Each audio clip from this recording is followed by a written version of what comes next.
விவசாய நண்பர்களுக்கு வணக்கம். இந்த இன்ஸ்டாலேஷன் வேலூர் மாவட்டம் கந்தநேரி கிராமத்தில் பண்ணியிருக்கிறோம். விவசாயி வீட்டு மாடியிலே பேனலை ஃபிக்ஸ் பண்ண சொன்னார். அவர் சொன்னது மாதிரி வீட்டு மாடியிலே ஸ்ட்ரக்சர் பேனல் எல்லாத்தையும் ஃபிக்ஸ் பண்ணிட்டோம். இங்கிருந்த கிணறு 70 அடி தூரத்தில் இருக்குது. கிணறுக்கும் panel Topcon bifacial panel, latest technology panel. இது கிணறு 60 அடி ஆழம்.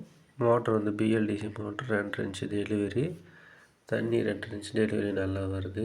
விவசாயி இதுக்கு முன்னாடி ஆயில் இன்ஜின் வச்சு ஓட்டியிருந்தார். தண்ணி எடுக்கணும்னா டீசல் செலவு ஆகும்னு சொன்னார். இப்போ ஒன்றும் பிரச்சனை இல்லை, அந்த செலவு எங்களுக்கு இல்லை அப்படின்னு சொன்னார்.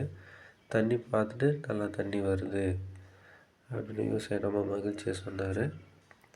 அதுக்கப்புறம் இதோட ட்ரைவ் செவுத்துலேயே ஃபிக்ஸ் பண்ணுங்க அப்படின்னு சொன்னார். அந்த வீட்டு மாடியிலேருந்து ஒயர் எடுத்துகிட்டு அவங்க செவுத்துலேயே ஃபிக்ஸ் பண்ணி கொடுத்துட்டோம். பாக்ஸ் போட்டு நீட்டாக இன்ஸ்டலேஷன் பண்ணி கொடுத்துட்டோம். அவங்க வீட்டிலேருந்தே மோட்டரை ஆன் பண்ணிட்டு ஆஃப் பண்ணிக்கிட்டு வீட்டிலேருந்தே பார்த்துக்கலாம். இதே மாதிரி உங்களுக்கு இன்ஸ்டாலேஷன் பண்ணணுன்னா ஸ்க்ரீனில் இருக்க நம்பரை கான்டாக்ட் பண்ணுங்கள். நன்றி, வணக்கம்.